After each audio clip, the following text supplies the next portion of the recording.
कबीर घर पहुंचा। उसके चेहरे पर गुस्सा और गिल्ट दोनों थे। वो कविता के पास जाते ही बोला, माँ, पता नहीं मीडिया में इस बात को किसने लीक किया। मैंने अपने आदमी को पता लगाने के लिए बोल दिया है। I am really very sorry. आपको ये सब देखना पड़ रहा है। कविता ने कबीर को ध्यान से देखा और फिर मुस्कुराते हुए बोली, तुम्हें सॉरी फील करने की कोई जरूरत नहीं है कबीर। मैं खुश हूँ कि फाइनली मुझे ये दिन देखने के लिए मिल रहा है। अपनी माँ की ये बातें सुनकर कबीर हैरान रह गया। माँ, आप ये क्या कह रही हैं? आप गुस्सा नहीं है कि लोग हमारे बारे में तरह तरह की बातें कर रहे हैं? लोगों की बातें तो आई गई हो जाएंगी कबीर, पर शायद तुमने नोटिस नहीं किया। हमारी बदनामी जरूर हुई है, लेकिन तुम्हारी और हमारी जिंदगी की सबसे बड़ी प्रॉब्लम सॉल्व हो गई है। Just look at yourself. Kabir confuse होकर कविता को देख रहा था, लेकिन जैसे ही उसे उनकी बात समझ आई, कबीर के चेहरे के एक्सप्रेशंस पूरी तरह से बदल गए।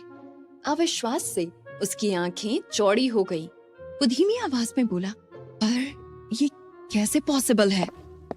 कबीर एक पल भी गंवाए बिना अपने रूम में चला गया। कविता के चेहरे पर एक बड़ी सी मुस्कान थी, जैसे उसने कोई जंग जीत ली हो। आखिर कबीर की ऐसी कौन सी प्रॉब्लम थी जो मीडिया में यूं बदनाम होकर सॉल्व हुई थी? पर क्या चल रहा है कविता के दिमाग में? वह अपने घर पर श्रेया मुंह लटकाए अपने रूम में पहुंची, लेकिन अपने बेड पर अपनी सौतेली बहन रिया को बैठे देख हैरान रह गई। तुम यहाँ क्या कर रही हो रिया? तुम्हें तो मेरे कमरे में आना बिल्कुल पसंद नहीं है। रिया एक सार्कास्टिक स्माइल देते हुए बोली, तुम तो रातों रात सेलिब्रिटी बन गई यार श्रेया, मुझसे रहा नहीं गया, इसीलिए तुम्हें कॉन्ग्रेचुलेट करने चली आई। वैसे फेमस होने के लिए अच्छा रास्ता चुना है तुमने। हाथ मारा तो वो भी सीधे कबीर कपूर पर। Not bad. शट अप रिया, अपनी ये बकवास बंद करो।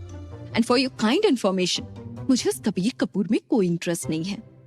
कबीर का नाम सुनते ही श्रेया को सुबह का सारा वाकया याद आ गया। उसके चेहरे पर नफरत और गुस्सा था। रिया अपनी आंखें रोल करते हुए बोली, as if कबीर कपूर को तुम में कोई इंटरेस्ट होगा। जैसे तुमने उसका फायदा उठाने के लिए उसके साथ रात बिताई है, वैसे ही उसने अपनी जरूरतें पूरी करने के लिए तुम्हें यूज किया होगा। वरना कहाँ वो और कहाँ तुम? श्रेया का पारा 7वें आसमान में पहुंच गया था। जब से दिव्या और रिया उसकी जिंदगी में आए थे, उन्होंने श्रेया की जिंदगी को नर्क बनाने में कोई कसर बाकी नहीं छोड़ी थी। बात बात पर ताने, और आज तो रिया ने हद ही कर दी थी।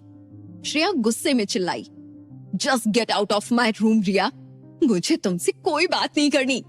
रिया झट से